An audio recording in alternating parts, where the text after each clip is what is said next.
Pai do Senhor, irmãos. Então, esse vídeo eu pensei bem, sobre tudo que a gente conversou aqui ontem.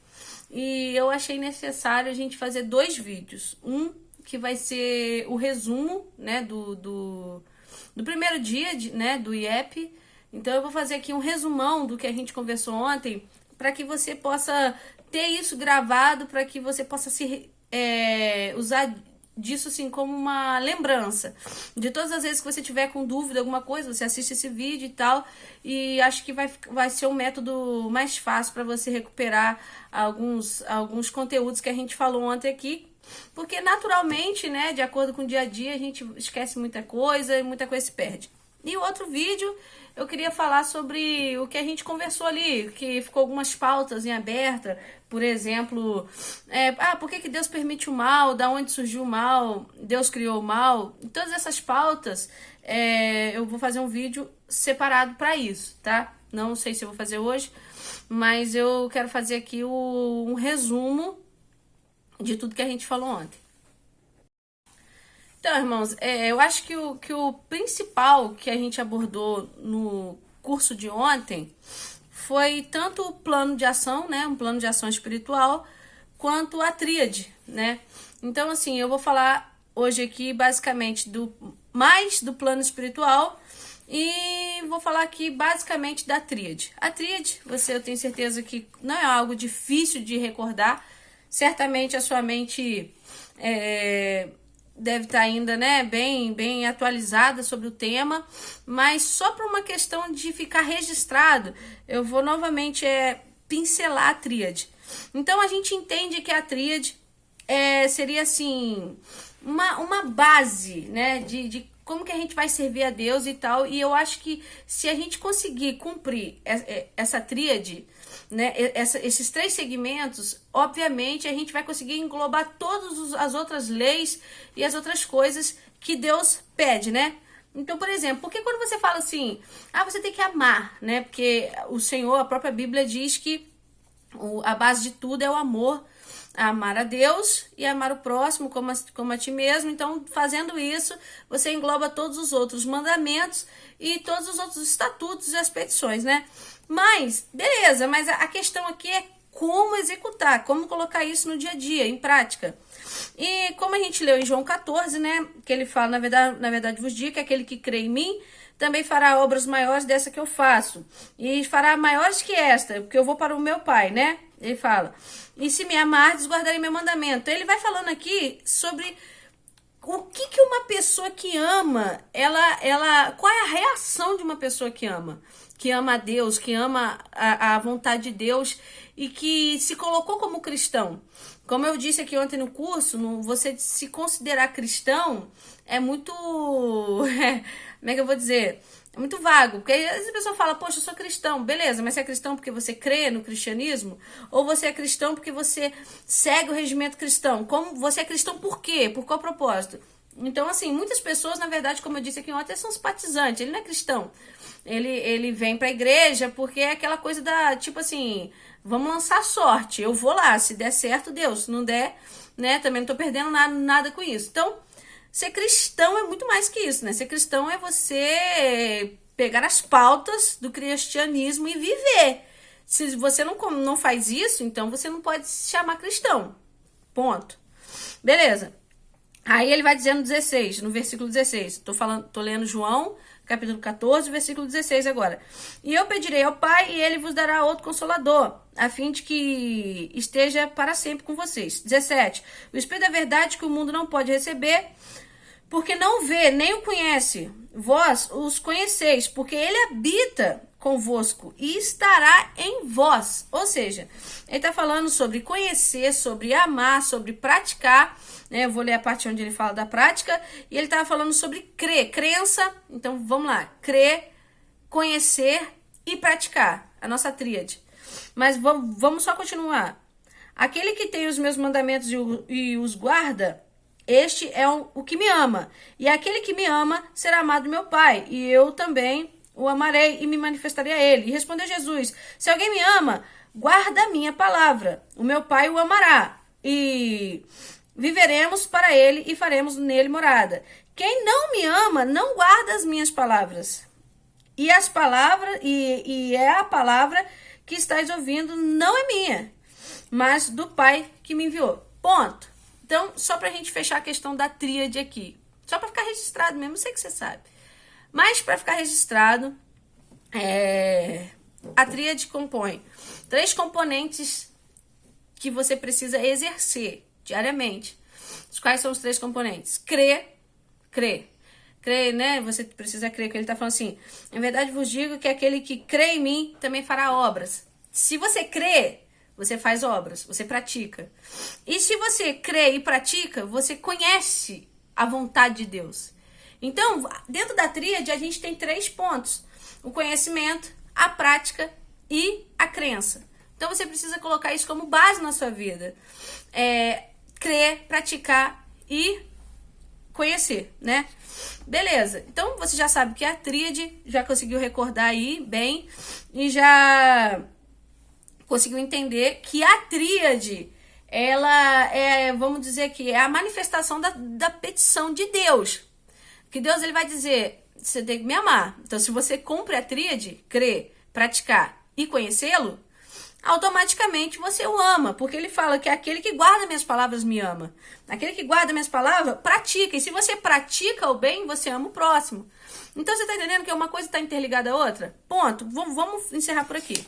Eu disse pra você também ontem aqui que o evangelho, ela não é uma caixa que você abre e pratica. Não é assim, evangelho. Por exemplo, eu acordo de manhã, vou trabalhar. Depois eu chego em casa, tenho meu período familiar e à noite eu vou no culto. Ponto. Então, quando eu vou pro culto, eu abro uma caixa chamada evangelho e eu vou viver o evangelho no culto. Não é isso. Evangelho não é isso. Ah, não. Então, o evangelho é quando eu tô cantando, quando eu tô adorando, quando eu tô... Não é. Evangelho não é isso. Evangelho, ela é um estilo de vida, o evangelho. O evangelho é você cumprir, é você vivê-lo, você tá entendendo? Então, como eu disse aqui, coloquei até aqui, bem negrito aqui, que o evangelho, em destaque, eu coloquei que o evangelho é a sua vida inteira. Então, para você dizer que você é seguidor de Cristo, para você poder se considerar cristão, você precisa viver o evangelho. O evangelho é você. Entendeu? Eu tô aqui, ó, a gata me atrapalhando aqui. Então, o evangelho é você. Você é o evangelho. Sabe, o evangelho, ele superabunda as escrituras. Ele não é só uma palavra. O evangelho é um ato, é uma ação. Ela é algo vivo, você tá entendendo? É um acontecimento. Não é só conhecer, mas sim praticar. Ponto. Beleza? E eu falei aqui sobre 2 pontos aqui que eu falei. Sabe o que é o problema? O maior problema do evangelho na atualidade? É que o evangelho tem sido pregado, principalmente a teoria da prosperidade, ela te traz um compreendimento de que Deus te ama tanto que ele te serve. Mas na verdade não é isso. Deus nunca se colocou como servo de alguém. Ele diz assim, ó, que ele é fiel. E ele é fiel à palavra dele. Né? Que ele fala que nada vai passar e que ele vai cumprir. E a palavra dele, aquilo que ele fala, ele é fiel no que ele fala. Ou seja, se você se coloca como filho de Deus, está embaixo da guarda de Deus, automaticamente as bênçãos correrão atrás de você, concordo. Que você, né, vai ter uma vida de paz.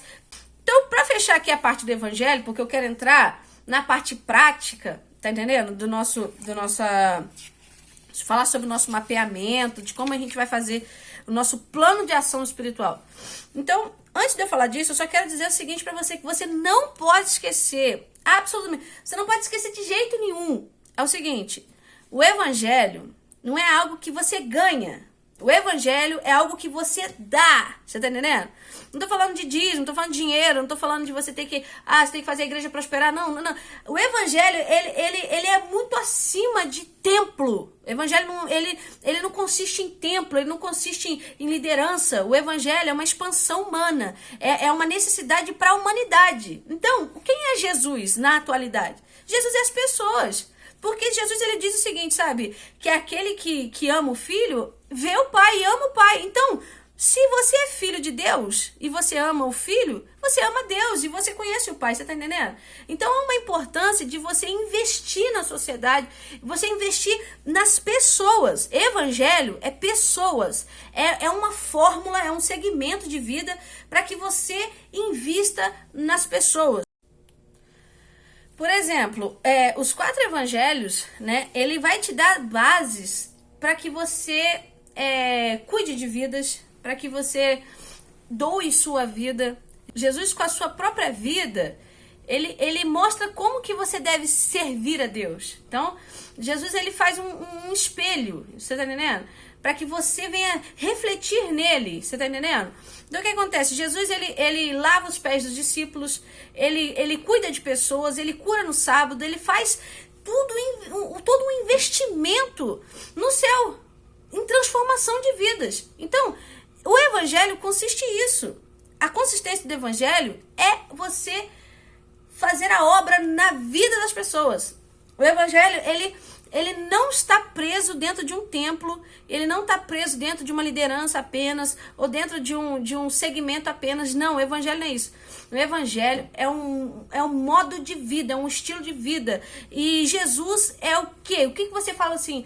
Ah, Jesus é o vento? Não, irmão, Jesus é as pessoas, na atualidade. Tenta entender o que eu tô falando. Não estou dizendo que Jesus não existiu, lógico, existiu a pessoa de Jesus, ele agora está junto com o Pai, né? E por aí vai. Mas eu não tô falando disso. Eu tô falando o que Jesus espera, sabe, que você faça. Ele espera que, assim como ele amou a humanidade, morrendo pela humanidade, dando a sua vida pela humanidade, ele espera que você entenda que você foi amado primeiro e agora você retribua amando pessoas. Você tá entendendo? Então é exatamente isso. Então você fala o seguinte: mas eu queria ver a Deus. Você quer ver a Deus? Vai pro teu irmão. É assim que você vai ver a Deus na atualidade. Você vai ver a Deus, eu amo a Jesus. Eu tenho raiva do meu irmão, eu tenho seta com não sei quem, eu tô com problema com quase metade da igreja. Mas eu amo a Jesus. Se você ama Jesus, então você ama os filhos dele. Você tá entendendo?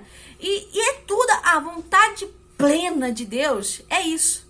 Era cuidar da humanidade. Tanto que ele fala pra você, ide por todo mundo e pregai o evangelho a toda criatura. Qual que é a diferença de um filho de Deus e uma criatura de Deus? É no evangelho de João, no capítulo 1, ele vai dizer o seguinte, olha só, que ele fala: no princípio era o verbo estava com Deus, tá?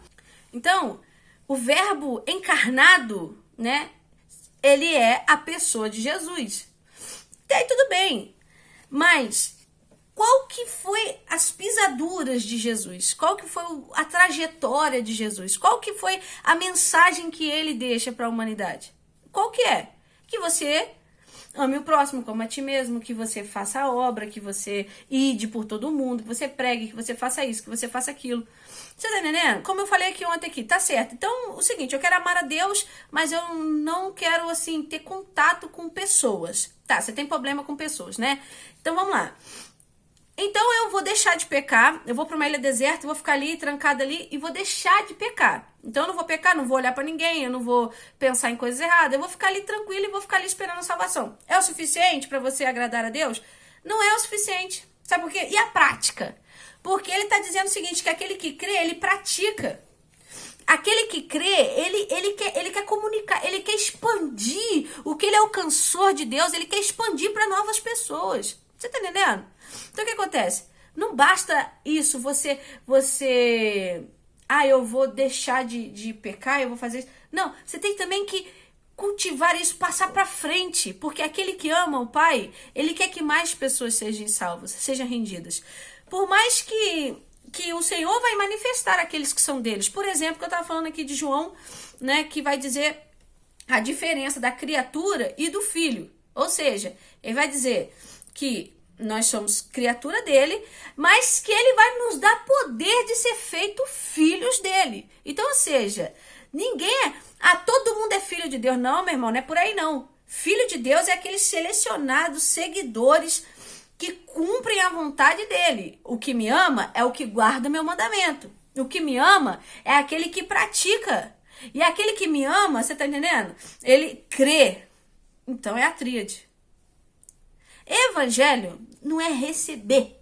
Evangelho é dar, evangelho é doação, evangelho é cuidar de pessoas. Então, meu irmão, eu vou dizer uma coisa para você. Você precisa de 2 tópicos, 2 pontos na sua vida para você mudar essa mentalidade que você tem, completamente deturpada, que você tem do evangelho. Por quê? Porque o evangelho atual é um evangelho egocêntrico, que ele coloca a pessoa no centro. Isso é a base da filosofia, mas não a filosofia de Deus. Isso é a base da filosofia humana. O homem nunca esteve no centro e não está agora. Só que a gente tem essa sensação de que a gente tem que ser amado, que eu não mereço passar por isso, eu não mereço ser provado, eu não mereço nada que eu estou vivendo. Só que você está errado. Não é... Quem é você? Por que você não merece se Jesus morreu na cruz? Jesus, ele foi humilhado, cuspido, foi transpassado nele uma lança. Jesus passou por tudo isso, e ele sendo mestre. Mas, todavia, Jesus ele não vai requerer a sua condição de sacerdote. Você não vai ver em lugar nenhum Jesus batendo no peito dizendo, eu não aceito isso aí porque eu sou o sacerdote. Jesus, ele, em momento nenhum, ele requer o seu direito de filho. Não, muito pelo contrário. Ele aceita e entende a vontade do seu Pai. E o que ele diz? Em capítulo 14 de João, ele fala o seguinte: essas palavras não são minhas, essas palavras são do meu Pai. E aquele que me vê, vê quem? Vê o Pai. Você está entendendo? Então, olha só, seja menos acumulativo. O que é acumulativo? Você quer? Não, porque eu quero minha vitória.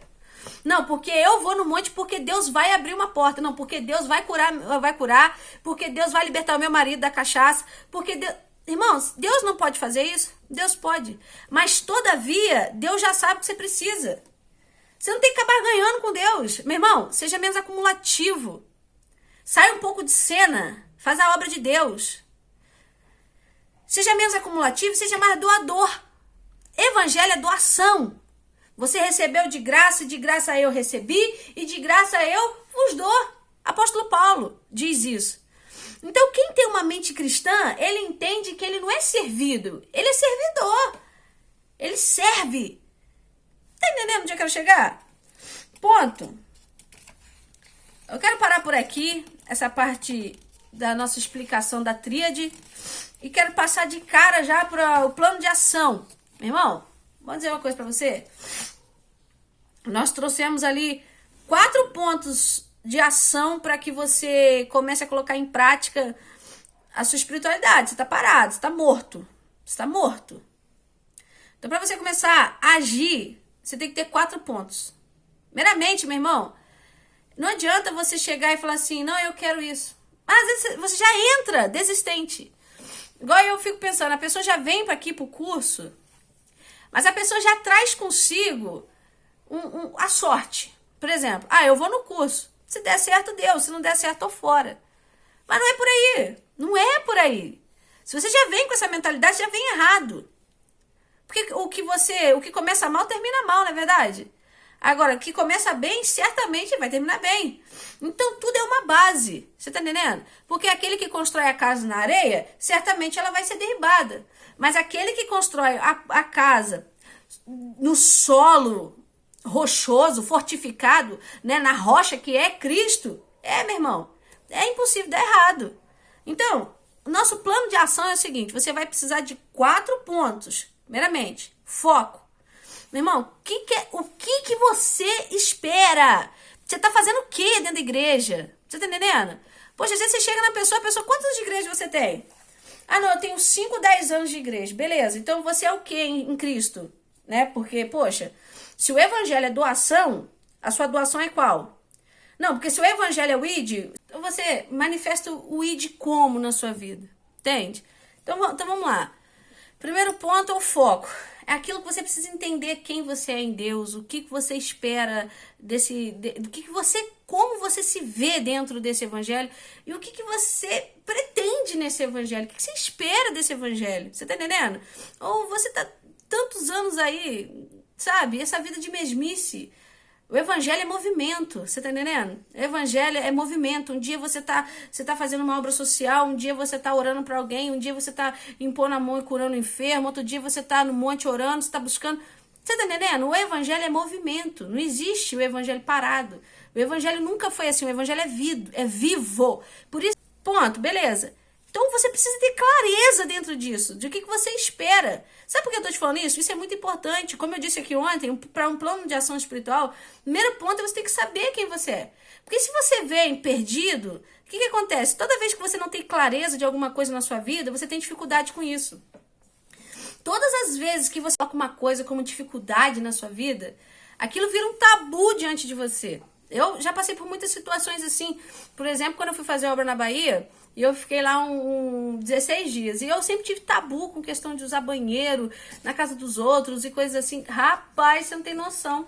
O problema que eu arrumei pra minha vida por causa de uma coisa completamente assim, boba. Quanto mais peso você coloca sobre você, quanto mais tabu, quanto mais pensamentos, não, fulano tá pensando algo de mim, não, fulano tá achando isso, irmão, esse é chamado juízo temerário. Quanto mais juízo temerário você cria da narrativa das pessoas sobre a sua própria vida, pior é pra você. Sabe por quê? Porque as pessoas não estão pensando nada. A pessoa tá vivendo a vida dela, ela não tá nem aí se você, o que você pensa, você acha, você que acha que alguém tá achando alguma coisa. Então, quanto mais tabu você coloca sobre você, mais pesado você se torna. Por que você fica tão frustrado? Porque essa tristeza, pessoal, porque às vezes a gente se coloca, repara pra você ver, às vezes a gente tem uma crise existencial, a gente se encontra tão triste. Repara pra você ver. Todas as vezes que você se depara com crise existencial, com a tristeza absoluta, na maioria das vezes que isso ocorre, é quando você não tá buscando, quando você não tá orando, quando você não tá bem espiritualmente, sabe? Na maioria das vezes isso acontece quando você tá afastado de Deus. E para você estar afastado de Deus, não necessariamente você não frequenta cultos. Às vezes você é um frequentador de cultos, de célula, e você tá ativo, né? Mas você não vê uma mudança pessoal. Mas o que acontece? Sabe por que não tem mudança pessoal? Porque você não tem foco em Deus. Às vezes o seu foco é baseado no que Deus pode ofertar para você. Ah, eu vou na igreja porque eu quero uma libertação para o meu esposo. Eu vou na igreja por isso. Só que você ainda não se identificou pessoalmente em Cristo. Aí você está tão baseado no que pode acontecer se você estiver aqui na igreja, que você acaba se perdendo do principal de tudo dessa vida inteira, que é o quê? Salvação. É o começo, é o projeto inicial de Deus, sempre foi, desde Gênesis, e é todo o período recorrente, ou seja, é a trajetória toda, todos os profetas falando, sinalizando a salvação. Vem Jesus, com as suas pisaduras, ele vai falar, né, de um projeto de salvação. Depois os discípulos, assim sucessivamente. Ou seja, a Bíblia toda a totalidade da Bíblia é um pós-vida, a salvação. Mas, contudo, ainda tem os seus focos pessoais, né? O que você espera da sua vida, o que você quer para a sua vida e o que você precisa nessa vida, nessa esfera, para que você rompa, para que você saia dessa indiferença que você se encontra. Então, muitas das vezes, para você sair do meio de uma depressão, você precisa se descobrir em Deus. Para você sair do meio de uma situação dessa, você precisa descobrir a sua trajetória em Cristo. Até aí tudo bem, né? Então, vamos lá. Primeiro ponto é foco, é você ter clareza. Sabe, vou te dar um conselho. Pega um papel, um caderno, um bloquinho, alguma coisa. Pega a caneta e coloca ali o que você começa a se identificar, começa a escrever. Deus vai te dar por discernimento e eu tenho certeza que ele vai inspirar você e ele vai te trazer ali o que você poderia ser mais para Deus. Por exemplo, às vezes você canta bem, às vezes você tem poxa, eu gosto tanto de cantar, quem sabe você não tem um ministério de louvor na sua vida? Quem sabe você não tem um ministério de pregação? Quem sabe você não tem um ministério de intercessão? Alguma coisa Deus tem para você, sabe por quê? Porque Deus ama, todas as pessoas que Deus traz, porque ninguém vem porque quer, todas as pessoas são atraídas pela graça de Deus. Isso é bíblico, mas é um outro tema. a graça nos constrange e nos atrai. Então essa graça, essa mesma graça que te constrangiu e que te atraiu, é a mesma graça que vai manifestar o poder de Deus na tua vida, aqui ainda nessa esfera, nessa vida. Então você precisa descobrir isso em você, movimentar. Esse evangelho tem que se movimentar dentro de você. Você tá entendendo? Beleza, então o primeiro ponto é você ter clareza. É como eu disse, quanto mais tabu, quanto mais eu não sou capaz, eu não consigo, eu não sou ninguém, eu sou um derrotado, todo mundo é bom, eu sou ruim. Quanto mais tabus você coloca diante da sua vida, mais tempo estacionado você vai ficar. Então, quanto menos tabu, quanto menos você se colocar dessa forma como medíocre diante de Deus, menos você vai sofrer. Então, sabe o que você faz? Quebra isso. Primeiro ponto, todo mundo é pecador. Não, mas porque eu sou muito pecador. Todo mundo é. Abre a mente de todo mundo. Pega os pastores da vida aí, abre a mente de todos eles. Todo mundo é pecador. E muito. Então você não é o único. Então isso não é motivo de você se afastar de Deus e você não viver um evangelho de movimento. Isso não é motivo. Porque todo mundo é pecador. E Deus já contava com isso. Porque ele sabe que a nossa índole é adâmica, que nós somos caídos, que nós viemos de uma descendência adâmica, ou seja, que nós somos completamente pecadores. Ponto. Tem foco, tem clareza? Agora você precisa de um planejamento. O que é um planejamento, irmão? O seu tempo às vezes é corrido. Você acorda de manhã que horas? Faz um planejamento, pega um papel, já que você já fez o seu papel aí para colocar o seu foco de vida que você quer, foco de vida, foco espiritual, né? Agora você vai pegar eu mesmo aí, o bloquinho aí, e vai fazer um planejamento. Você acorda que hora de manhã? Não, acordo tal hora. Então tá, eu vou fazer um planejamento. Eu vou acordar 20 minutos antes e vou fazer uma leitura bíblica, Irmão, você vai começando a movimentar o evangelho na tua vida. Faz um planejamento, literalmente, planejamento. Pega o seu tempo, pega o seu espaço que sobra, separando ali o trabalho, o período de filho, o período disso, daquilo, pega o que sobra, você tá entendendo? Então, a sua forma de pensar, de manifestar o pensamento, de crer, ou de como exercer isso dentro de você, é mais importante ainda do que a quantidade que você vai orar, ou a quantidade que você vai jejuar, ou a quantidade que você vai ler. Essas coisas, com o tempo, vai ser habitual na tua vida, com o tempo. Depois de você exercer esse planejamento, isso vai virar comum para você. Mas talvez agora, no momento, não é tão comum assim. Então, a renovação da vossa mente. Então, você tem uma necessidade de renovar a sua mente. Você precisa mudar o jeito que você pensa, ou o jeito que você conduz as coisas. Se você fica numa mesmice, vai ser sempre assim. Então você tem que quebrar esse segmento. Você precisa quebrar isso, colocar uma meta, um método de você romper isso. Então, antes de você fazer a normalidade do dia a dia, você vai pegar esse planejamento e vai encaixar um novo tempo para você. Você vai pegar o seu tempo e vai fazer um planejamento. Depois você fez um planejamento ali, um esquema diário e de horários, e você vai começar a praticar aquilo. Porque, meu irmão, todo aperfeiçoamento vem com a prática. Igual a Bíblia diz, o poder se aperfeiçoa na fraqueza, não é verdade? Então é quando você está fraco que você vai começar a movimentar o evangelho, sabe por quê? É quando alguém está doente na sua família, você se encontra fraco diante daquela situação, e sabe o que você vai fazer? Você vai começar a buscar, você vai começar a se movimentar. Então, exatamente, é agora que você precisa tomar uma posição de mudança, entendeu? Beleza. Número 3, ação. Você já tem o foco, você já se planejou, agora você vai agir. Você vai começar a botar isso em prática, irmão. Como eu acabei de dizer, é a prática que vai te levar à perfeição. Você tem que ser insistente, você tem que insistir, permanecer insistindo.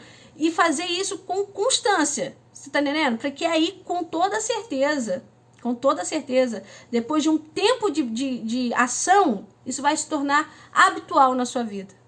Mas não é de cara. Tem que ter uma insistência. Então você tem que perseverar, você tem que insistir, você tem que investir e insistir no seu investimento. Eu vejo o seguinte, as pessoas elas são muito assim, como é que eu vou dizer? Elas se colocam na condição de muito coitadinho. E aí a gente fala assim, algo deu errado, a gente fala assim, não é porque Deus não é comigo não, Deus não me quer, Deus não tá nessa causa. Irmão, vou dizer um negócio pra você. Houve perseguições e todas as pessoas cristãs foram perseguidas. Você é especial, tá entendendo? Você é diferente, você é bom demais para ser perseguido. Ela começa a se achar especial demais para não passar por provação, e ela começa a achar que Deus é ruim demais com ela e que ela é coitadinha demais. Então essa pessoa vai e desiste. Agora, quando você começa a colocar, nem que você não vai... Irmão, tenta entender uma coisa. Quando você passar a ter foco, ter meta, e quando você tem um planejamento e botar isso em ação, isso não significa que você vai ficar dotado de todo o poder que vai te impedir de passar por provações, não. Muito pelo contrário. Você tem que entender o seguinte, olha, por isso que o pessimismo, muitas das vezes, ele, se você souber usar, muitas das vezes ele é mais útil do que o otimismo. Sabe por quê? Porque o otimismo, ele te leva a você botar uma meta muito grande acima do seu potencial. E sabe o que vai acontecer? Você vai começar a granjear aquela meta, e daqui a pouco, na metade do caminho, você vê que você não é capaz daquilo, daquele tamanho de meta que você criou, e você não alcança aquilo, você desiste no meio do caminho e você se sente derrotado. Aí é onde você começa a falar, Deus não me ama, Deus não me quer, Deus não tá comigo. E é onde você começa a perder sua identidade espiritual. Entendeu? Mas se todas as vezes que você começa a se colocar como limitado, você começa a reconhecer os seus pecados. Por isso que eu te falo, há uma importância de você reconhecer você precisa se identificar, você tem que entender quem é você. O que você faz de errado? O que você faz de certo? Comece a identificar esses pontos. Ali ela vai começando a trabalhar aquilo. Por mais que ela sofrer aquilo, acontecer de novo, ela vai conseguir ter força para pedir perdão e recomeçar, e recomeçar, e recomeçar, e recomeçar. E ela não desiste, ela não vai parar, não vai deixar de fazer a obra por isso. Ninguém deixa de fazer a obra. Eu estou falando aqui de pessoas que não tem mecanismo nenhum. Ele entra de peito aberto no meio de uma guerra e ele cai para trás, ele morre. Então, é disso que eu estou falando. Depois da ação, você precisa ter uma melhoria contínua. Então, assim, não é só agir. Diariamente você tem que superabundar, superfaturar as suas metas. Se hoje você botou assim, não, minha meta de hoje é orar 10 minutos. Então, hoje você orou 10 minutos, amanhã você orou 10 minutos, no outro dia você orou mais 10 minutos. Daqui já passou uns 4 dias você orando 10 minutos, tenta orar 12. Aí você orou 12. Agora você tenta orar 15. E assim você vai fazendo melhorias contínuas, você tá entendendo? Você não deixa de cumprir a meta, mas você vai sempre tentando fortificar uma melhoria diária ali, mesmo que seja pouca, entendeu? Então é isso que é o meu planejamento espiritual aqui, de ação, e você começar a fazer isso. Por exemplo, gente, eu falei ontem aqui, não confunda meta com sonho. Sonho é algo assim, surreal, é algo que ainda você não tem possibilidade de viver. Isso é sonho, isso é genérico. Ah, não, porque eu sonho em casar. E você não tem nem namorado, você não tem noivo, você sonha em casar. Isso é sonho. Mas se você já tá noiva, você tem uma meta. Então, meta consiste em data, você tem que datar. Não, a minha meta é até dia tal. Então, por exemplo, o nosso curso ele tem começo e fim. Por quê? Porque você tem uma meta para cumprir dentro desse período. Então, por exemplo, a meta ela consiste em tempo específico. A meta tem que ter tempo, tem que ter estratégia, ela tem que ser atingível, ela tem que ser relevante. Então você tem que focar nessas coisas. Tá tudo escrito na tua apostila. Você tem que focar nessas coisas. Tá entendendo? Sonho não. Onde eu quero chegar?